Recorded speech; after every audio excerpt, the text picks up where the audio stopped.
Good morning. Thank you.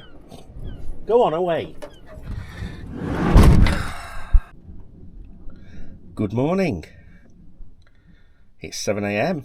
We went to bed at 9 PM last night, and all four of us have slept right through. Let's see what it looks like outside today. It's been very windy, and it still sounds very windy, so hopefully the mist has cleared.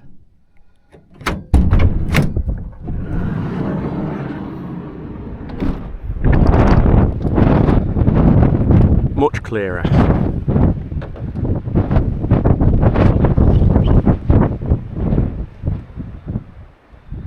The moon's still out.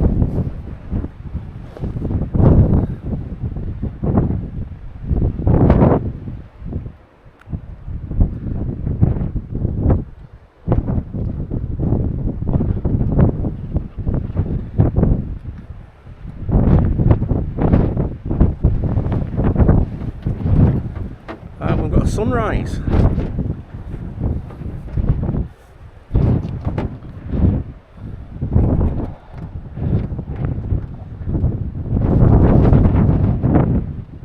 That's gorgeous. Really gorgeous.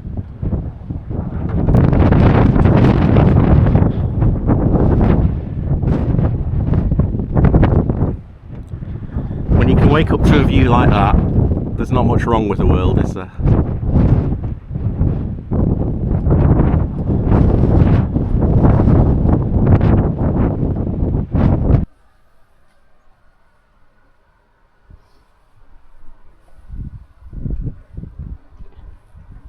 She's enjoying the view. He says, well, I will then as well.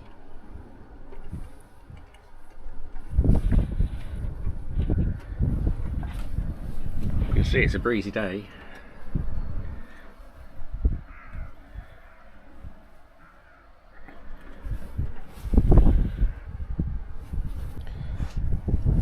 While Keith was out walking these two,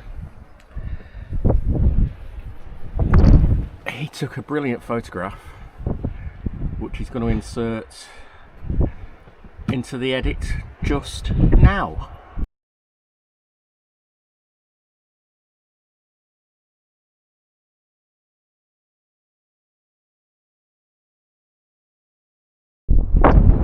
So I've just come down from the car park. It's quite a steep walk down. This is the coastal path, so I'm glad there's a fence down at the bottom to stop you sliding or slipping down. I don't think we'll take the dogs any much further. Just look at that view.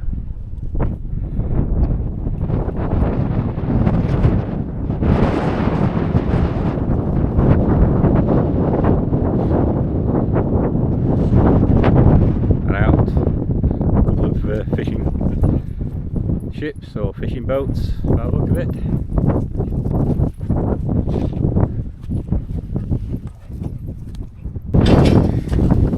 Are you taking me to the Horn?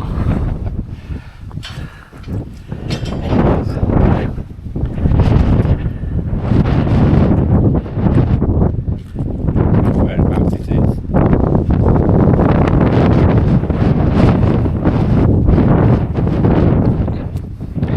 We're not going to go into the lighthouse because it doesn't open until 11 and we need to be making a move. The RSPB observation station, whatever you want to call it. You saw us walking to the lighthouse in the last video, but here we are again.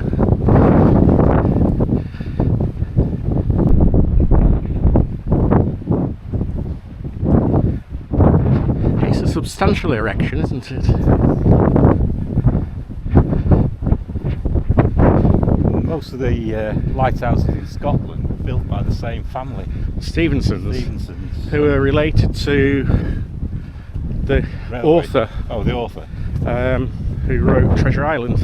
All right. Which I'm sure will be on an information board here somewhere. So these are holiday cottages that you can stay in now. Nice place to stay. Let's have a look if this says Lighthouse is one of over 200 that are located around Scotland's wild coastline. I was expecting that to say around the UK. It's 26 metres high, as I think we said in the last video, 99 metres above sea level, and as far south as you can go in Scotland. Lighthouse was designed and built in 1830 by the famous Scottish engineer Robert Stevenson. It cost £9,000 to build, which in today's terms will be around £9 million.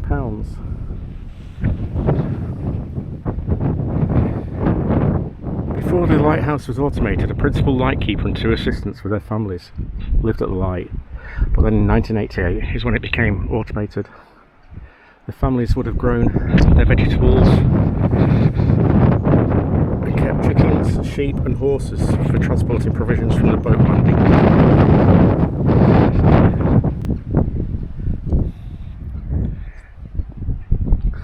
At night, each keeper was required to keep a watch in the light room to ensure that the light flashed correctly to character. During daytime, keepers were engaged in cleaning, painting if necessary, and generally keeping the premises tidy. The principal lightkeeper working at the light was paid £45 per year.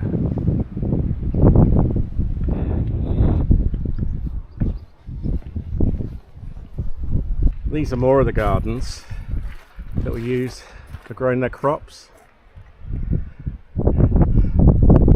And we were reading last night that a film was made here a few years ago, and we were trying to remember an old film, black and white film, where ships were wrecked and the locals...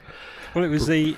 where did we see the information about the Lucky Strikes? Well, it was in here, wasn't it? Here.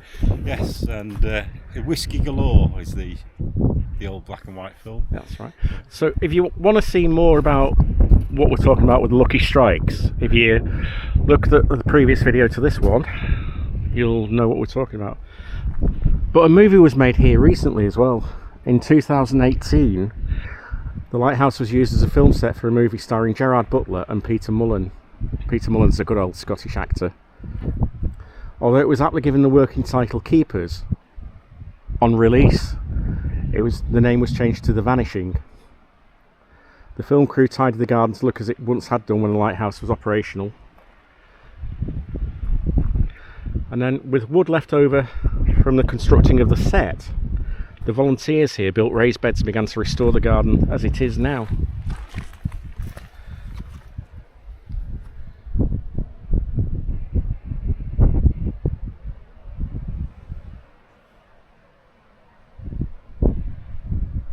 So we've looked at the erection, and now we're going to the horn.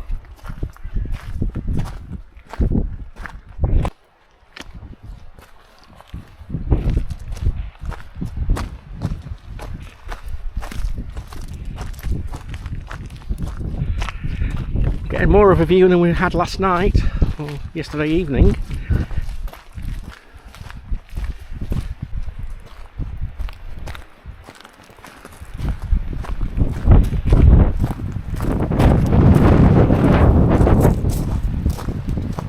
Down there to where we're going.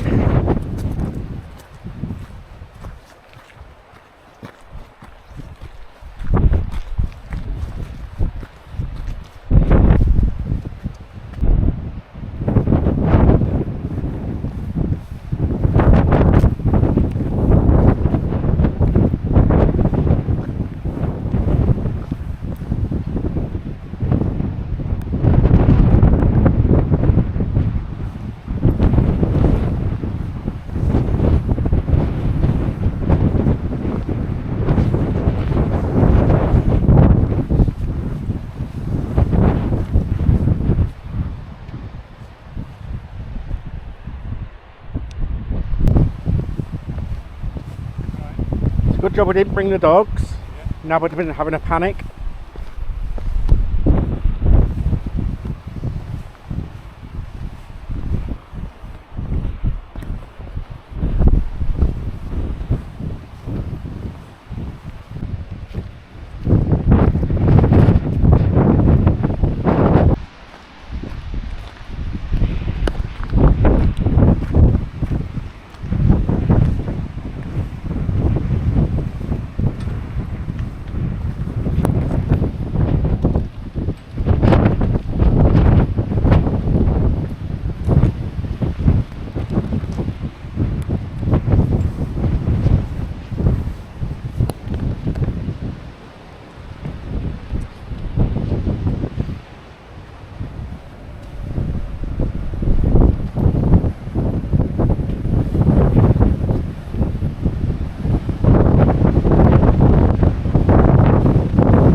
can imagine the sound coming out of that.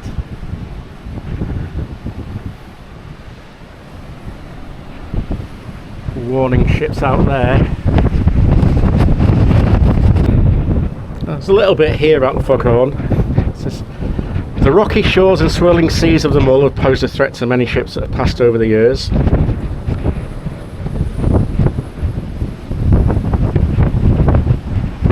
Introduced in 1894, this Foghorn provided an extra warning in poor weather conditions until the Lighthouse became automatic in 1988. Originally it blasted for 5 seconds every 3 minutes, but in 1920 it was altered to 2 low blasts of 2.5 seconds every 90 seconds.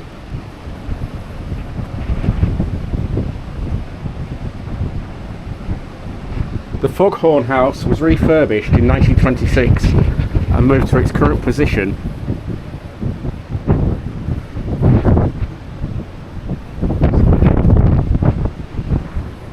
You can actually move the Foghorn, or used to be able to move it cogs. On cogs to the 2 wheels, so you can change the direction.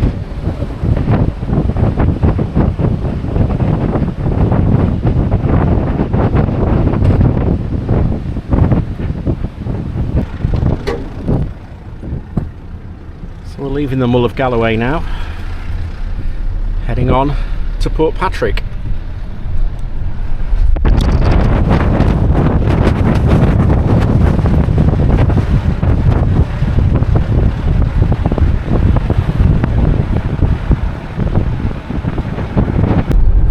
Near a lot of military stuff now, and this red flag's been flying, obviously firing ranges. Not been a bad morning so far. Kids seen deer. Yes, a little herd on the by the lighthouse, which you'll have already seen the photograph of because it was earlier in this video. But and we're just driving past and we've just seen a seal basking on a rock. There's nowhere we could pull in to stop. Still haven't seen any red squirrels, even though there's red squirrel signs everywhere. But I think the council would be broke if they put any signs up saying danger pampas grass. It's absolutely everywhere, as you'll know by now if you've watched all the other videos. This is Portpatrick. And before Stranraer became the main ferry port for travel to Northern Ireland, Portpatrick was the main route which was used from the 1600s to the mid-19th century, and the village is said to be named after St Patrick, who reputedly sailed from here to Ireland.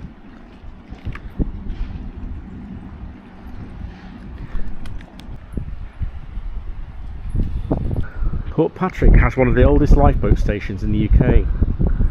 It was established in 1877 and it's still active today. And there's their latest lifeboat.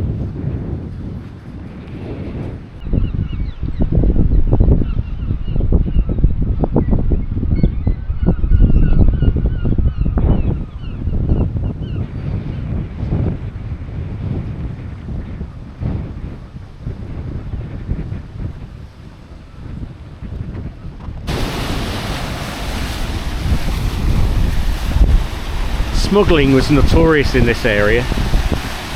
There were many secret coves and caves which were used by the smugglers. Dolphins, seals, puffins and gannets are often spotted around here. But sadly, the village is slowly being affected by coastal erosion, and some of the cliffs are at risk of crumbling into the sea within the next few years. Out there are numerous wrecks, a lot of them historic, lying just off the coast. So it makes this area a popular place for divers to go and explore them.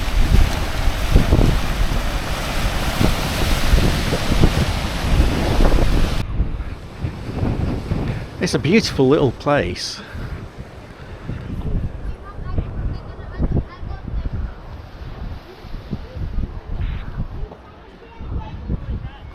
Just spotted over there on the rocks, there's a plaque.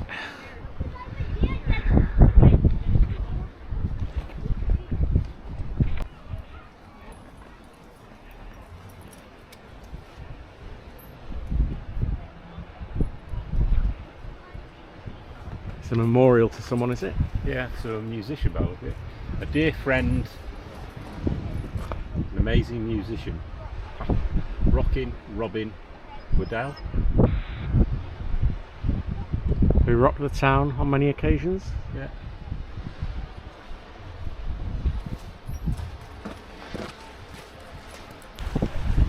Modern technology, phone, even as he's going out to sea. Looks a bit choppy out there now. That's just in the harbour.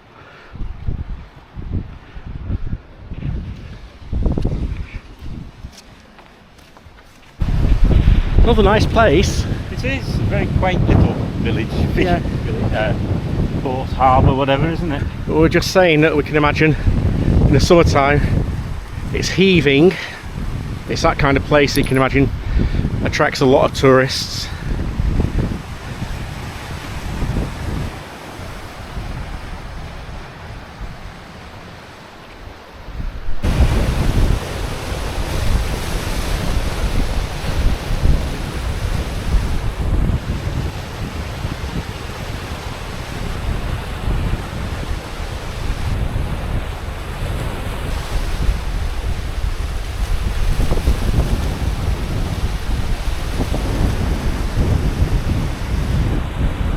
We just spotted something else on a wall that we're just going to go and have a look at.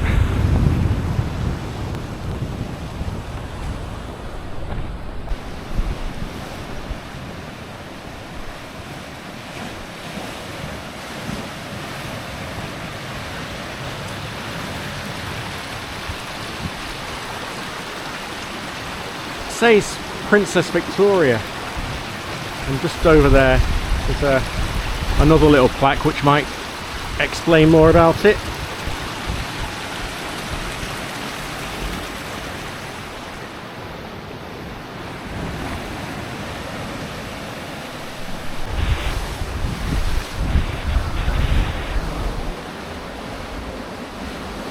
In honour of the Portpatrick lifeboat men who fought bravely to rescue the Princess Victoria, 31st of January 1953.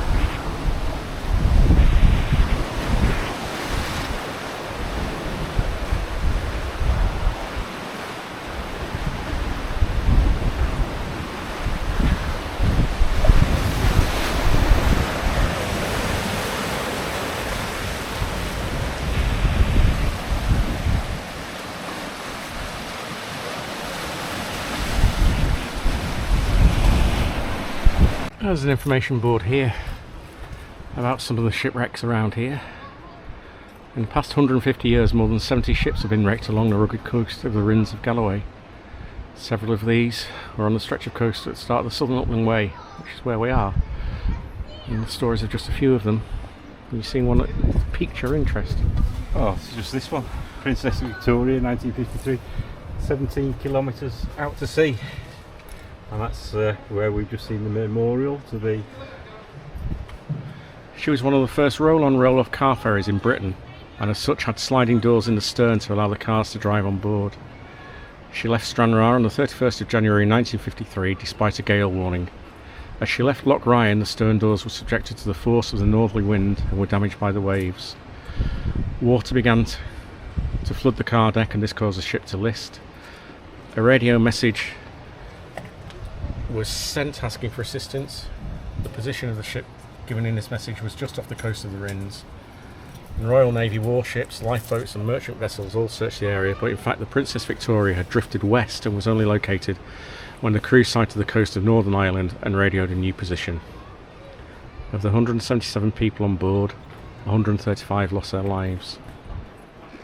So then you've got other wrecks on the rocks.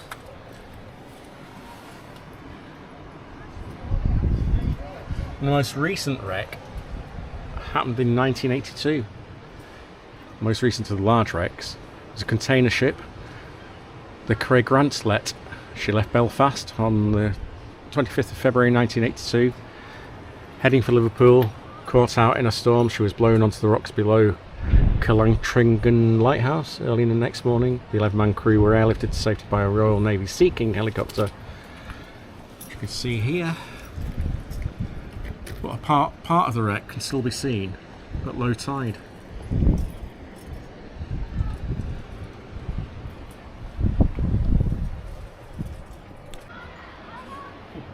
At the top of the beach is a small bay, and there are two strange octagonal huts. I'm not exactly sure where, so we're not going to show you, but they're interesting.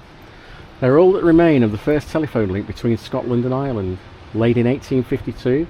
The first underwater cable was for telegraphs. More cables were laid from the site over the next 100 years, and the ends of some of these can still be seen at the top of the beach. The huts housed equipment used to test the cables. The cables were removed in the 1980s, and so the site is no longer used.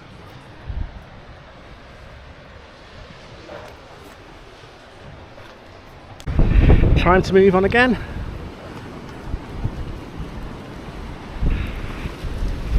We're in late middle October and we're in t-shirts and, well, Keith's still in shorts obviously. It's a warm day, it's lovely.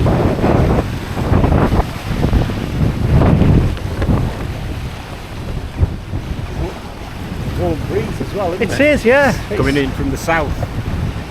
Really nice. The waves crashing in now. Yeah.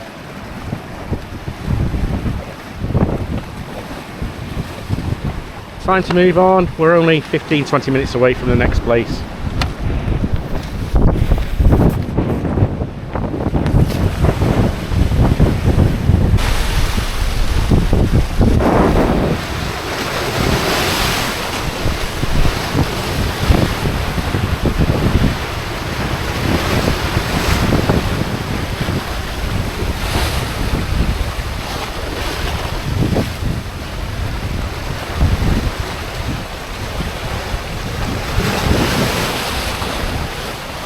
Not quite a roaring tempest, not far off.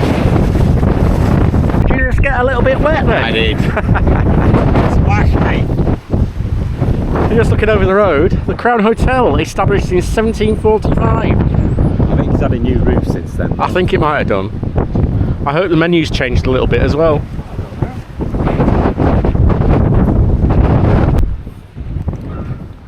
Very much a Cornish feel to it, hasn't it? It has.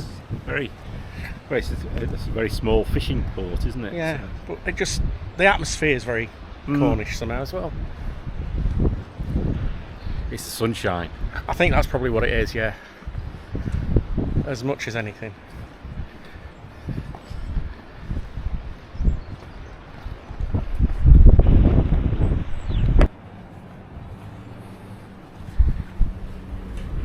It's a nice little graveyard.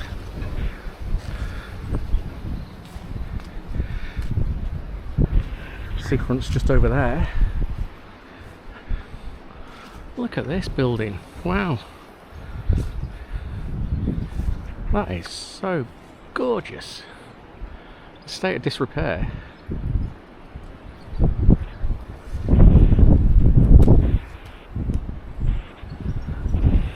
No information about it. This is a very old graveyard. There's lots of very old graves in it. Look at those.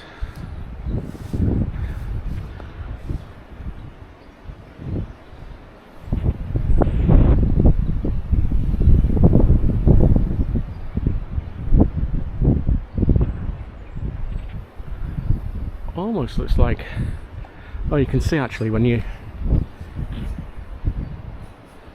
there, and it goes back that way.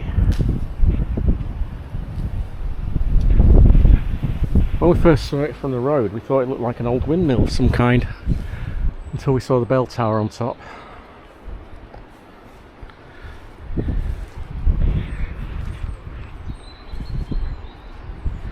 Obviously a very old kirk.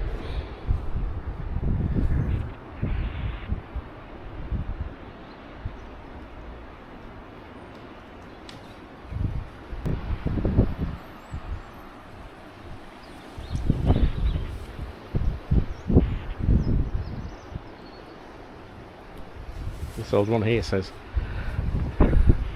don't know, must be something on the front. Also her brother David, who died at Colonel Street on the 5th of October 1913, aged 17 years. And he was a seaman.